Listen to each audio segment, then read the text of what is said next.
Live from Singapore, this is Insight with me, Haslinda Amin, where we dive deeper into the stories that matter with crucial context and sharp analysis. A night of turmoil in South Korea as President Yoon Suk Yeol imposes then lifts a decree of martial law, sparking protest and leaving him politically isolated and facing impeachment. Korean stocks trading lower, but the won regaining some ground with finance and central bank officials pledging to stabilize markets and ensure liquidity.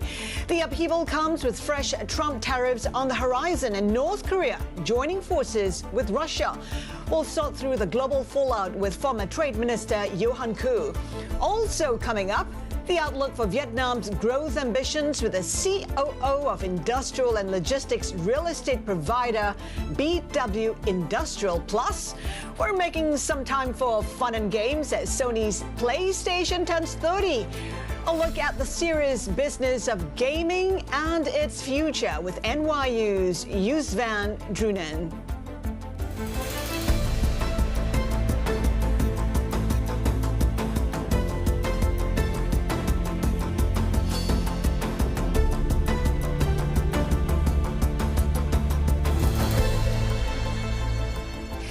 Our top story today, a shock political gamble from South Korean President Yoon Suk Yeol, sending the country into crisis mode.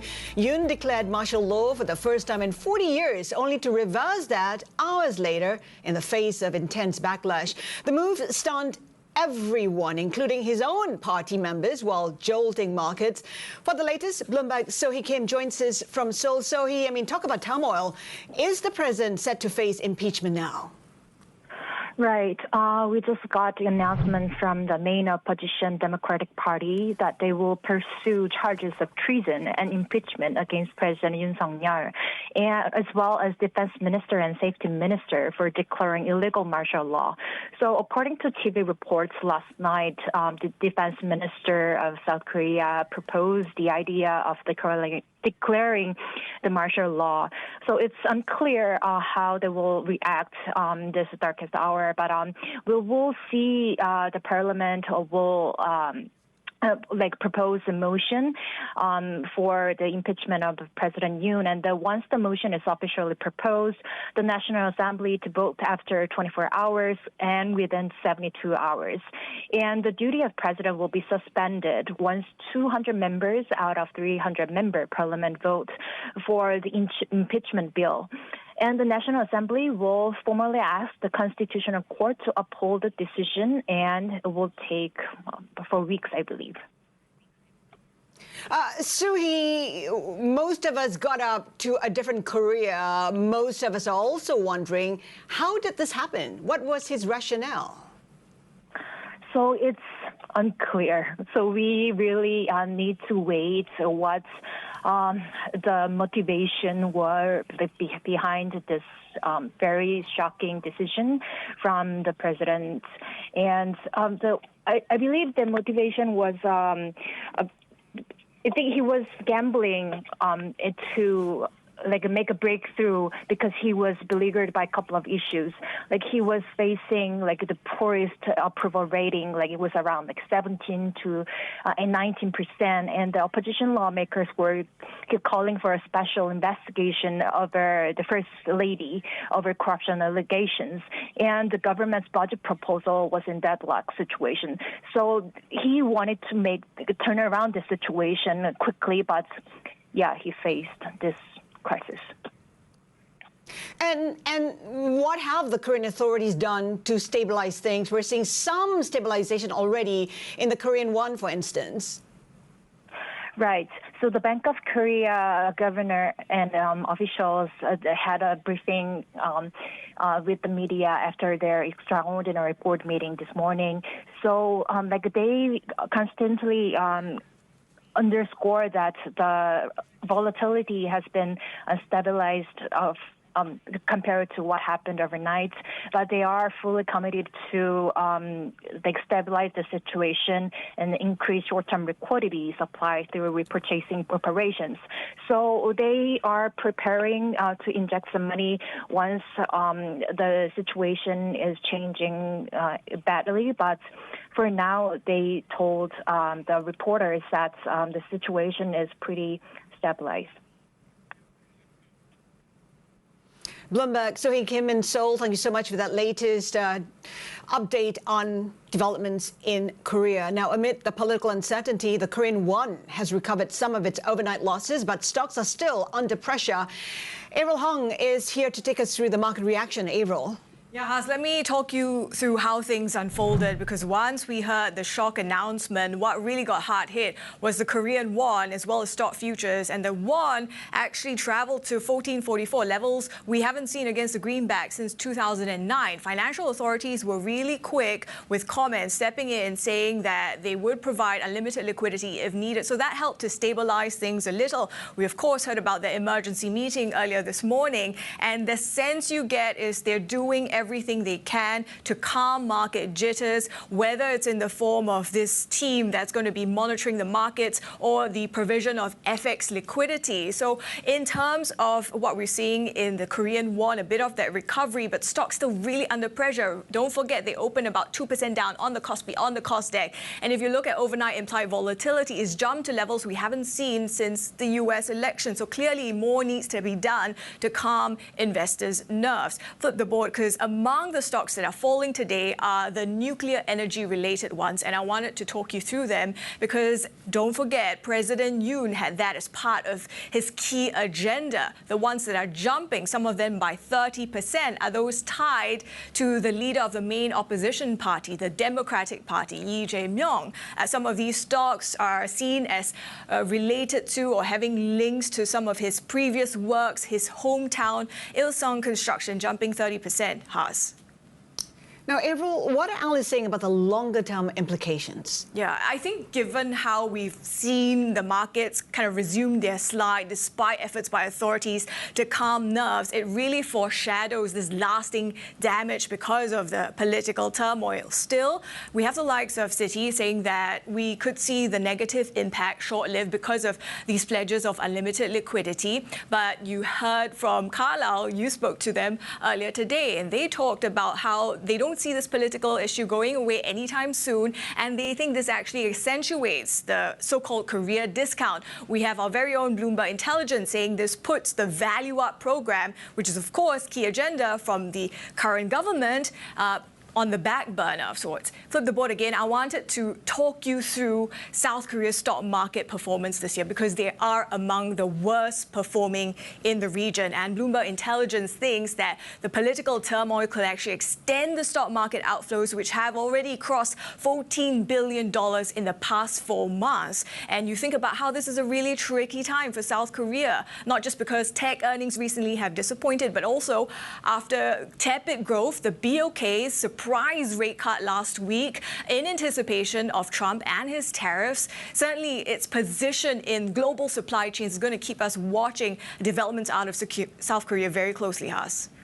So underperformance of Korean stocks among the worst performers. Also, the Korean won. It is the worst performer in Asia. Year to date, down more than 9%. Of course, we're seeing a press conference that's being held by the opposition party right now happening in Seoul. Those are live pictures. Remember that the opposition party is seeking to impeach President Yoon for treason. We'll get more analysis on that, of course, with us. Han-Koo, he was appointed South Korea's trade minister in 2021 for the final year of the Moon Jae-in presidency. He's a veteran international negotiator who's been at the table for bilateral and multilateral trade talks, including as Korea's chief negotiator for the Regional Comprehensive Economic Partnership, or RCEP. He's currently a senior fellow at the Peterson Institute for International Economics. Good to have you with us, Mr. Yeol. I mean, this is 21st century Korea, and yet we're talking about martial law. I mean, we talk about how the opposition party is pushing for impeachment. What are you anticipating in the next 24, 48 hours? Well, when I first saw this news, I thought it was a fake news. So I think many Koreans find this really shocking and unbelievable. So actually, I have more questions than answered about why it happened and how it happened. For the next 2-3 days, I'm afraid that the political environment may shift radically into this impeachment mode. And right now, there's a news that all these the presidential aide may resign, and also including this all these cabinet members. So I think there will be a lot of turmoil. How quickly do things will move? If we see impeachment, what happens then? What happens next? I mean, this is sort of very unfortunate deja vu coming back, because in 2017, after President Trump got inaugurated, a few months later, the Korean President Park was impeached at that time, and now this Trump 2.0 is about to come, and then also now Korea is entering into another impeachment mode. So I think nobody knows what's going to happen, but I think the general mood is that the current Korean president sort of lost the confidence among Korean people, and I think it may significantly affect the political as well as economic circumstance in Korea. How are you assessing the possibility of full political turmoil, leadership vacuum, government vacuum? Because we've heard from the ruling party members that they are willing to resign en masse. Yeah.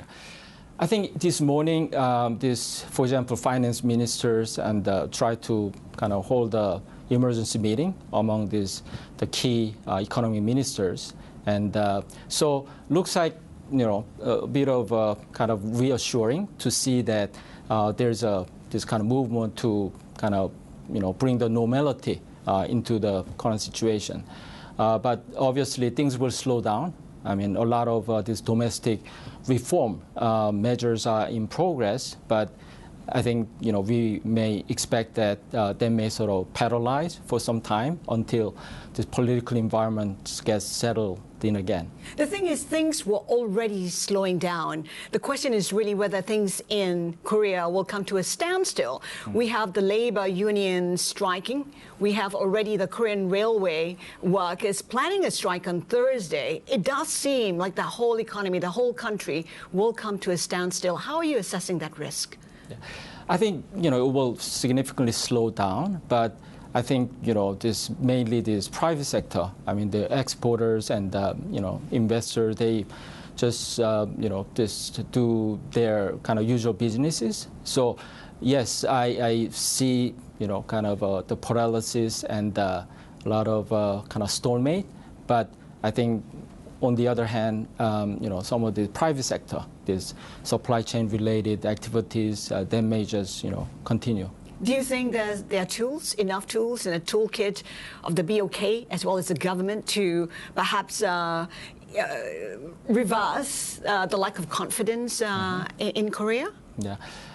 Yeah, I think so, and especially if you look at this global environment, it is really a time for Korean government and businesses to really join forces and get their acts together to get themselves prepared for this incoming U.S. administration and also sort of disruption in the global market. So in that sense, I think that this institutional structure, although they may kind of slow down, I think they may play a role in these contingencies. What kind of impact, and you quantify that impact on the economy? This is an economy that narrowly escaped a recession in the last quarter. We had the BOK revising its growth projection for the year and for next, and hence it also cut rates back to back. Mm-hmm.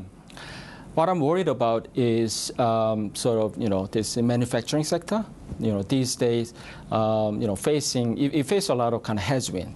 For example, the export surge from China with this very cheap, this import to Korea, especially in the steel and the chemical and other manufacturing sectors. So I think there needs to be this kind of restructuring, efforts going on.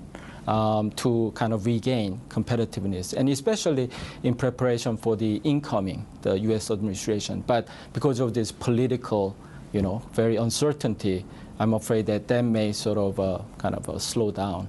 So we might see a further slowdown in growth. Would the BOK need to reassess? The growth projection is already made, which has been revised downwards already. I think it's too early to tell whether this one-time sort of political event, how significant that could affect this growth forecast. It's only 2 days, the second day after that. But I think we have to look at more kind of a bigger picture, how the new U.S. administration, their tariff policies and all these the policies will affect how this manufacturing and supply chain related players in Korea to kind of cope with. So I think it really kind of interacted by all these the factors together. You are a former trade negotiator for Korea, especially when it came to RCEP. I'm just wondering, given the incoming Trump administration, who's also himself a businessman and a negotiator, I'm wondering how you see negotiations happening between South Korea and the U.S. to minimize the impact of potential tariffs. Yes, I mean, we've gone through this during the Trump 1.0, the Trump 1.0, and I think at that time, this Korea-US FTA was at the center of this tension, and we managed to get this new sort of a revised this Chorus FTA agreement. I think this time around, if you look at this big picture, for the last 7 years, the Korean investors have heavily invested in the United States. For example, the last year, Korea was #1 in terms of incoming the foreign investment in semiconductor, EV batteries, and all these critical sectors. So when I see this geopolitical kind of tension and the Korea's role in this U.S.-China, the geopolitical rivalry, I think there's a kind of a critical role to be played by these Korean, the companies and Korean players. So in that sense, I think it'll be, this mutual benefit to both countries to find sort of a, kind of a amicable sort of deal making for sort of a win-win solution. So as the Trump administration looks to impose even more tariffs, even more bans on China, Korea might be a beneficiary. Well, I think it's a bit more complicated because Korean companies are really interconnected with this the China-led supply chain. So I think there's a positive as well as negative impact. But I think what we can expect coming in the Trump 2.0 is that this bifurcation of the supply chain, especially in high-tech sector. So not just Korean companies, but other these companies from third country need to be prepared for when you try to export to the United States, it's better to kind of minimize or eliminate these China components if it is a high-tech sector. And but you can include these Chinese content to when you export to the rest of the world. So I think it means kind of higher cost structure and the redundancy and inefficiency for this global business. But I think this is a geopolitical reality we are facing right now. Mr. Yeol, as we speak, over in Seoul, we're seeing live pictures right there where the opposition party is seeking to impeach Yoon for treason. They're urging Yoon to resign on the back of, him imposing martial law, then reversing that stance hours later. I'm just wondering, when it comes to the Korean won, which is the weakest currency in Asia year to date, down about 8% or so, how are you looking at the weakness of the currency versus the USD? I mean, certainly as an export-dependent economy, that is beneficial to the country. Yeah. I think, the Korean and the Japanese, these, local currency here tend to be kind of weaker compared to the strong, dollar right now. And we sort of expect if Trump 2.0 really kind of follow through on all these high tariff and budget deficit, etc., I think it will have this upward pressure on this strong dollar further. So, yeah, I mean, it may sort of the benefit potential export from Korea, but also it has other implications in the financial sector as well. So I think we have to look at this, the complicated interplay between but all is it these. more beneficial? Are there more pros than cons from your perspective? I mean, from export point of view, it may be, but also it kind of shows weakness and then confidence level. How long do you think the dollar can remain at elevated levels? When we started the year, people were talking about the possibility of the dollar weakening towards year-end. But here we are, and the potential of higher for longer for rates by the Fed. I'm just wondering how you're assessing how long the dollar can stay at such levels. Yeah. I'm not an expert on this, the aspect, but I think what we discuss at the Peterson Institute with our macroeconomists, etc., is that this. It depends on how how much and to what extent the Trump implement these campaign promises of this radical the tariff hikes and the trade tax cut, etc. So I think it really remains to be seen. It's not just Korea that's being impacted by Trump's tariffs. In fact, global trade itself will be impacted. How do you see this playing out for global trade? And what kind of shifts might we see in supply chains? Yeah, I think there will be massive disruption if really Trump 2.0 follow through those radical campaign promises. By that we mean 60% on China and 20% for the rest of the world. Yeah, exactly. But obviously, I think the U.S. market will be much more difficult for Chinese, the product to penetrate into. So we call it like Fortress America, But if that happens, I think there will be also trade diversion effect. All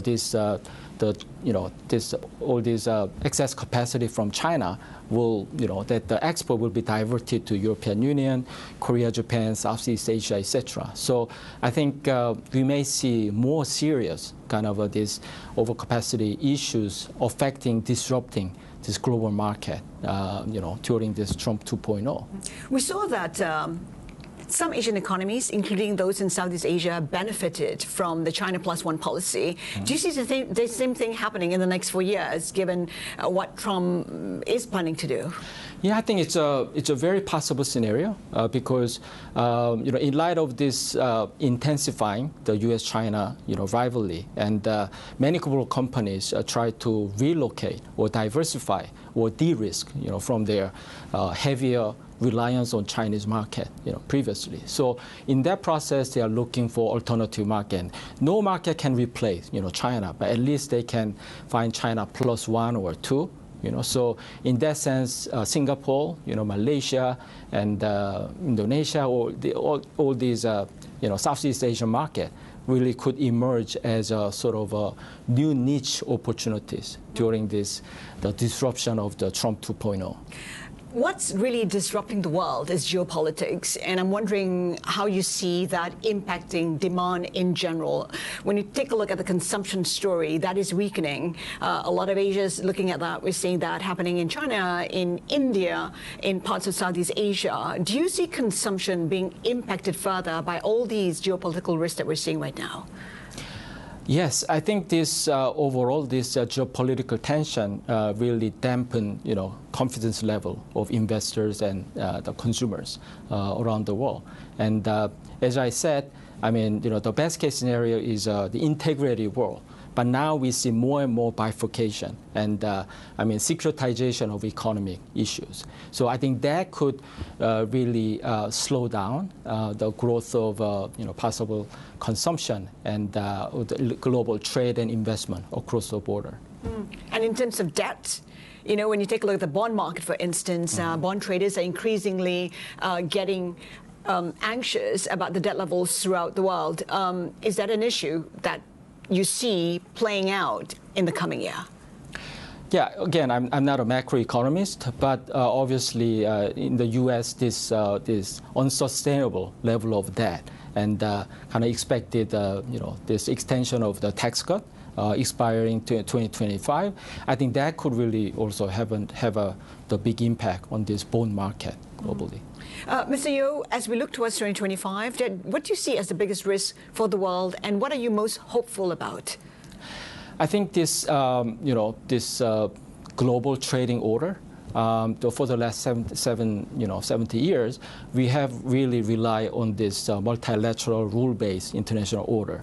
But with this new incoming U.S. administration, there could be really kind of disruption and sort of chaos, in many of those global markets. But I think it is to the benefit of everybody that we maintain some sort of certainty and rule-based, trading and investment order. So I hope that in 2025, after some, initial kind of a month of,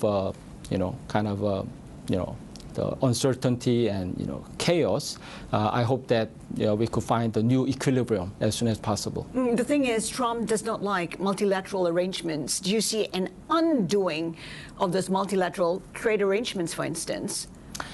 Yes, I mean it is known that Trump 2.0 may really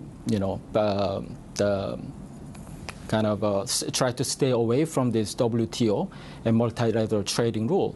But I think, the rest of the world, I mean, we call it, middle power countries or third country, I think it is to their benefit to maintain this kind of WTO and multilateral trading system. So although the US and China are not really ready to lead again in this global trading order, I think the like-minded, the European Union, Japan, Korea, Australia, all these like-minded middle power countries need to really step up to maintain and advance, this global trading order. Mr. Yeol, thank you so much for joining us today. Great insights from a South Korean Trade Minister, Han-Koo. Well, up next, the COO of Vietnamese logistics and commercial real estate platform, BW Industrial, will be joining us to discuss how they're bracing for potential Trump tariffs. And later, we'll discuss efforts to level up the gaming industry as the PlayStation turns 30 with NYU Assistant Professor Joost van Dreunen. Keep it here with us.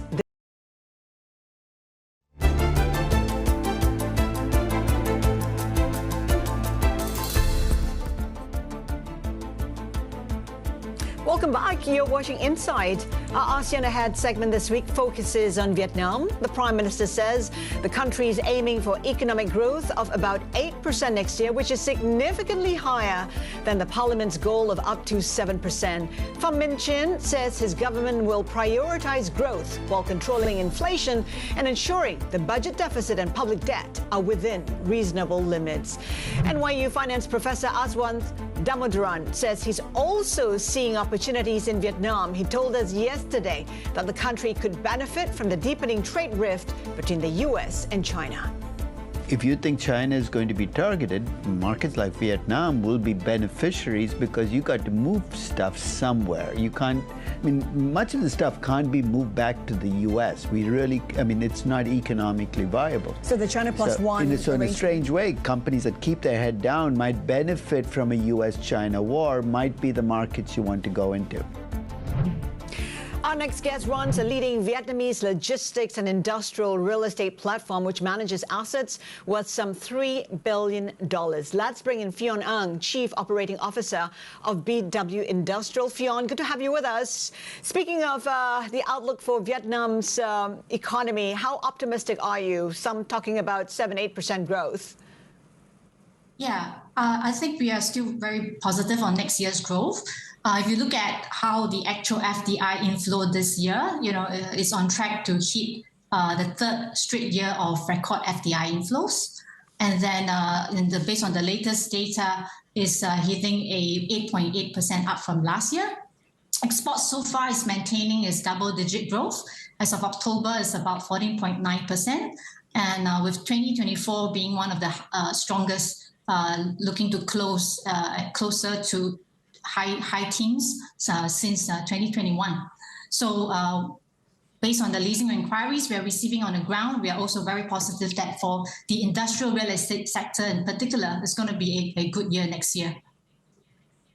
I'm just wondering what you're anticipating in terms of investment flows. We know that Vietnam has benefited from China Plus One, even China Plus Two. Might Vietnam see more inflows from Chinese companies? Might it see Chinese investments growing in the country? Yeah, definitely. In fact, we have seen the supply chain diversification China Plus One strategy accelerating ever since March 2023 China borders opening. Our leasing pace, just as a background, we have more than 59 projects across 12 provinces across the country. And we are one of the leading industrial and logistics real estate provider. So in terms of what we see on the ground this year versus last year, we have seen leasing pace picked up by 50% over 2023. So this year we're on track to hit 1.2 million square meters of industrial and logistics space leased. So having said that, how are you positioning for it for 2025? Yeah, so I think one of the biggest topics I think that most people are examining and monitoring closely right now is the Trump presidency and the potential of trade restrictions on Vietnam. But for us, when we are talking to customers post-Trump presidency, in fact, what we are observing on the ground is that there has not been hesitation from our clients. In fact, we have seen no drop in leasing inquiries. In fact, we have hosted more site visits than before for manufacturers flying in from various countries. Of course, one of it is China, and looking for site selection. And we have also encountered cases where customers have decided to up the amount of space leased versus their original intention. So on the ground, we are not seeing any down effect from Trump presidency so far.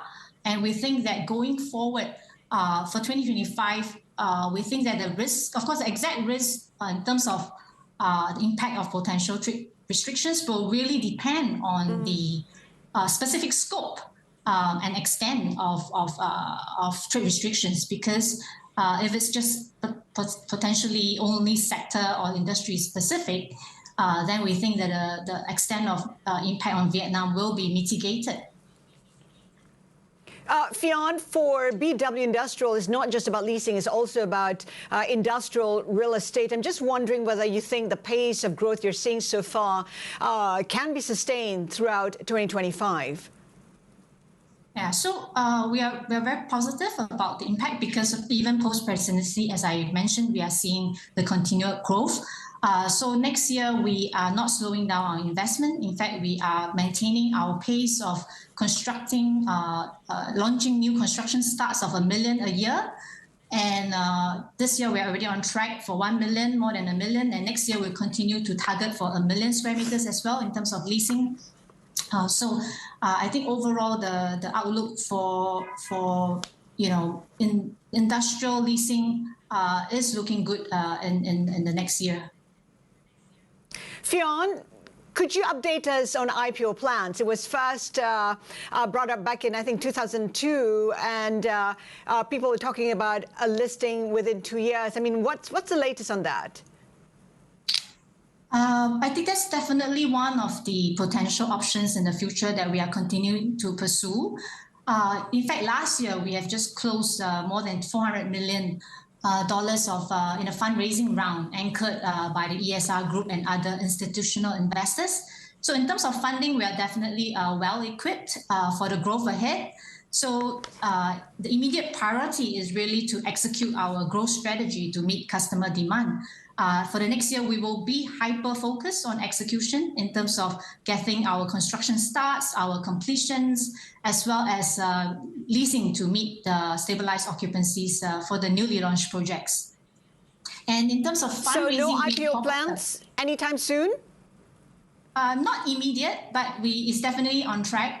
And I think if Vietnam the stock market gets upgraded from frontier to emerging, in terms of timing, that will be perfect. When you say on track, what exactly are you referring to? Is there a time frame that you can give us? We really want to, it really depends on the market conditions. Once we want to pace ourselves in terms of getting ourselves continually up to scale, and then looking at the market conditions. So you need all things to come together, whether it is our own pace of growth plus the market conditions. So when we see that right opportunity of the two, all the circumstances coming together, that will be the timing in 1 to 2 years' time. And in terms of fundraising, when might you do another round of fundraising given your expansion plans? Like I say, we are well funded in the years ahead. So what we are doing right now is, in fact, to execute another growth strategy, which is fund management, managing third-party capital. Given that this is our 7th year since our establishment in 2018, we have right on this growth of supply chain diversification. And since then, we have built our track record and have become the market leader of Vietnam. And we think it is the right time to come to market to invite investors to put their money with us with a safe and experienced pair of hands. And then for us, is also a steady growth of fee income, hopefully rising from this new growth engine.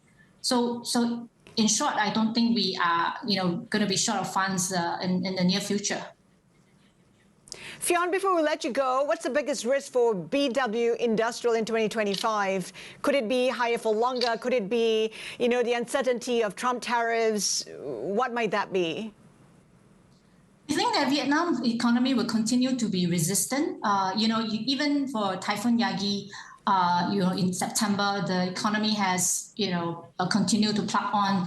And in fact, we saw the highest GDP growth rate last quarter at 7.4, and looking to close the year at 6.5. And like you earlier mentioned, the next year GDP still continue to be a high target. I think the Vietnam Parliament is looking at 6.5 to 7. The Prime Minister is looking at 8.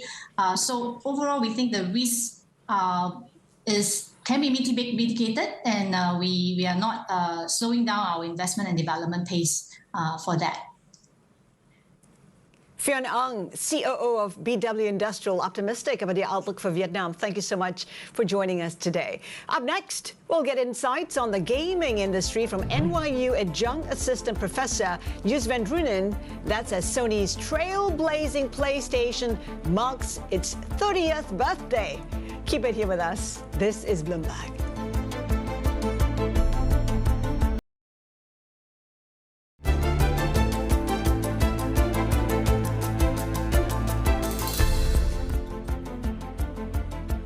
Welcome back. It's now 30 years since Sony revolutionized the video games market with the launch of the PlayStation. Back then, the console was the underdog against established players such as Sega and Nintendo, but now Sony's product practically dominates the gaming sphere. The PlayStation 2, released in 2000, went on to become the biggest-selling video game console in history. Now, as we await the next version of the PS5, the gaming industry is going through major changes with the advent of the cloud and AI. Competition is rife, with Nintendo and Microsoft looking to pull the industry in different directions. Bloomberg recently reported that Sony is in the early stages of developing a portable console for PS5 games to compete with Nintendo Switch in the portable gaming market. However, mobile gaming, which brings in the bulk of the industry's revenue each year, is today dominated by smartphones. Well, our next guest is the author of One Up, Creativity, Competition, and the Global Business of Video Games. Joost van Dreunen is also adjunct assistant professor at NYU Stern School of Business and a startup advisor and investor, and he publishes a weekly newsletter on gaming, tech, and entertainment called the Super Use Playlist. Joost, good to have you with us. I know you have a cult following, and I wonder, how do you have any free time doing what you do on a daily basis? Now, we've been talking about how the Sony PlayStation has turned 30. Give us a sense of how, it managed to be so successful in the 90s against its rivals. What worked for it? How was it different? That's an excellent question. Nintendo and Sega had cornered the market with toy-like games. It was very child-focused, and Sony elevated that by offering more mature and adult, games to play. So you have these much richer narratives that appeal to a much older demographic, and that was an instant hit. The PlayStation 2 they just announced has sold 160 million units over its lifetime, which makes it one of the best-selling console in the history of the industry. And so they just nailed this corner right away. And it was only until a few years later, in 2003, 2004, that we see Xbox kind of come into the industry and start competing with it. But they set the tone very differently. Gaming had stopped being a child's play pastime, and it became a more serious form of mainstream entertainment. In its history of 30 years, what was its best decision? What was its worst? Oh, its best decision. Let's start with the worst one, which was the price point for the PlayStation 3. They had gotten so comfortable with the success at that point that they just priced it too high, and they had to come full circle and sort of apologize formally and say, like, look, we priced it too high. And they haven't really done it since. They still stay at the upper echelon, but they have managed to really keep themselves a little bit more at bay. The best decision, I have to be honest, I think lately, you see some changes in management, you see some changes in its offering. I like very much the Portal personally. I think it's the kind of device that's grown up with a generation of gamers like myself. I'm Gen X, so I like to play my games, but I don't always have the time. And it's an ideal component for that. So I think that they're continuing to prove everybody that they can innovate. But the question is, of course, how do you navigate that space between, on the one hand, the hardware and the software on the other hand? And Sony is really proving itself capable of doing that. Joost, before we pick up on the points that you mentioned, I'm just, curious. When you take a look at the console industry, Japan has pretty much led it. It's dominated that space for a very long time. Why do you think that is so? Japan has a long history, of course, consumer electronics, very innovative, very long-standing history of just making great consumer electronics. What they also do is they have a close adjacency to the animation industry and sort of the cartoons, the anime that you see come out of the country. And so those two industries, they cross-pollinate really, really well, and they've been doing that for a long time. So you have this really just very innovative content coming out. It's not just Sony. Of course, here Nintendo is also a main player. You have to imagine, you see these weird little plumbers running around squashing turtles in a Nintendo game. Who comes up with this stuff? Where do they make it? Who does this? And so I think Japan is uniquely innovative and creative in that sense. It is about portability, right? I know that Sony is working on a portable device to play the PS5, and I know Microsoft is also looking for some sort of the same thing. I mean, talk to us about how you envision the future to be. So the industry historically goes through these oscillating tendencies where we focus on content and then we swing over and we focus on distribution. Content innovation tends to be the kind where we have new affordances in technology. We have better graphics cards, we have better processing chips, and so we can make things with more pixels and more spectacle. It then often swings over to distribution innovations where we figure out free-to-play monetization or digital distribution. And those then change, of course, the metrics by which we innovate and we advance the industry. So after the last 5 years, sort of roughly from the height of the pandemic to today, there's been this push into content, most notably with Microsoft acquiring Activision Blizzard for $70 billion a year ago. Those are examples of large-scale content innovations that push for economies of scale. And the pendulum is now switching back really to a distribution innovation where we have to answer the question in a market where you have inflation, you have the possibility of tariffs, where people don't have as much purchasing power. How do you still engage and grow the market overall? And then suddenly we start to see expansions on the global market, where India now becomes a much more viable market. There's a lot of investment activity going on there, and of course then the switch to handheld devices. Nintendo is coming out with a Switch 2. Rumors have it that Microsoft is building a handheld device as well. Steam, a PC player, or Valve, I should say, they have the Steam Deck, which is another major one. And the Portal now from PlayStation is becoming sort of that fourth item in the category. And so you start to see then this transition away from sort of the standalone consoles to more handheld-based console gameplay. And it opens up a new market and it engages existing users. So it's a really exciting time in my mind. You talk about exciting times. We know that the PlayStation shows the validity of Moore's law, where, the technology will become cheap enough for home use. If you take it 10, 20, 30 years from here, how do you see this ending? How do you see this game playing out? That's a good one. So in many ways, Moore's law has been disproven in my mind, or at least in the games industry.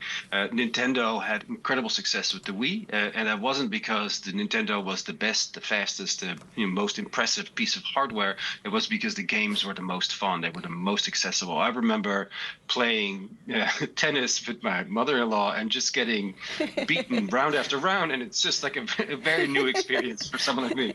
And so often what we see is where technology has this promise of better experiences because it has beefed up hardware. I think so many times in history have we seen where things are actually more fun when they don't rely on that technology to be at its peak. In fact, often it's unaffordable for a lot of people, and having just a fun, accessible, affordable experience goes a lot further in the industry. So my mind goes towards the future and thinking like, look, all this processing power will be helpful, but eventually we'll move into the cloud, we'll offload a lot of it. There are early indicators of younger audiences being largely indifferent to like the capacity of like the iPads, the tablets, the smartphones that you give them to play. They don't really care about the fastest and the best and the most powerful processing. They just want to have a good time. They want to socialize in online world. So we're going currently through this transition to a very different understanding of what it means to play with other people. It's hard not to talk about gaming without talking about AI as well. I mean, do you see AI being adopted in gaming? How much pushback are you seeing in terms of, pushback from developers, for instance? It's a good question. AI has been with the games industry for decades. Actually, it's one of the particular tech industries where AI has been, adopted years ago. Because making games isn't as easy as you think. If you think about film production or TV production, you're only dealing with a two-dimensional flat screen. You can have a cardboard house, and that serves as a set. In a game, you have to imagine a 3D rendered world where everything has to have a place.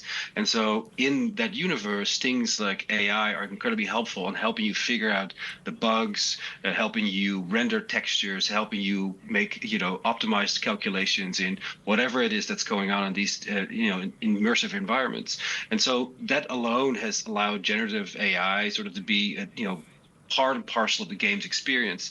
Procedural content where every time I boot up or arrive at a new planet, it's an entirely new setting. All of those things have been part and parcel of the games industry. What that really leaves us at the table is, of course, small and medium-sized developers that can really benefit from AI in terms of no longer needing an entire marketing team or no longer needing a full set of lawyers to go through some of the administrative stuff and focus more on what they do well, making great games.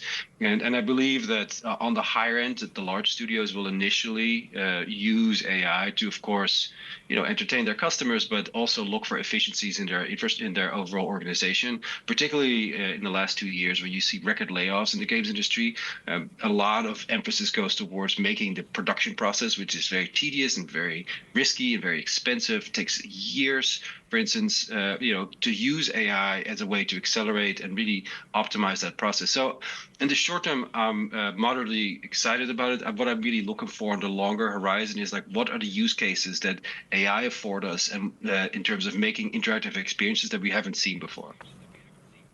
So undoubtedly, though, the jobs market will be impacted, yeah? The jobs market will always be impacted. That's the nature of the game. It's only now during a softer period and a flatter period in the industry that you start to see unionization really take root. For the longest time, we've had a lot of bad work practices in the games industry. That's the nature of the beast, but it's finally coming around to becoming a better place to work.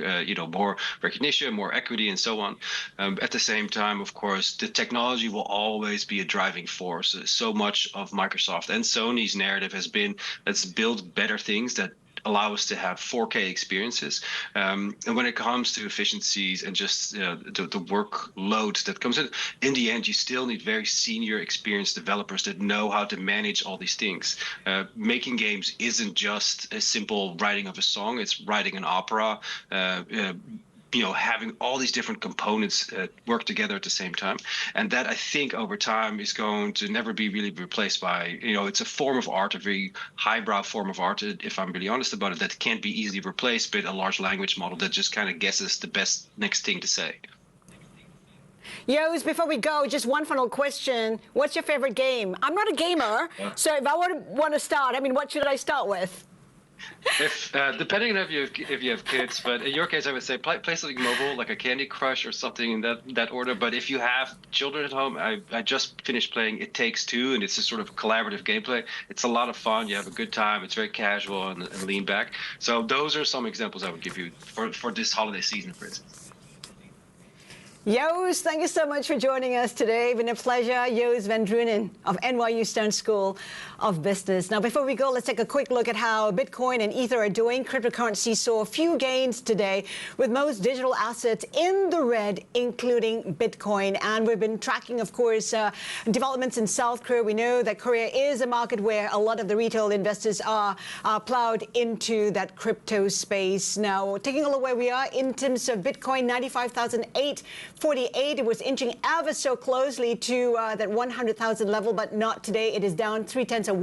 Ether, though, in the opposite direction, up by 1.5%. Of course, we're tracking developments in South Korea. Korean President Yoon rescinding that martial law. It has been a shock to the globe. Before we go, here's a look at tomorrow's show. We'll get market insights from UBS Chief Investment Strategist Banu Baweja. Plus, we'll speak exclusively with DP World CEO. Keep it here with us. This is Bloomberg.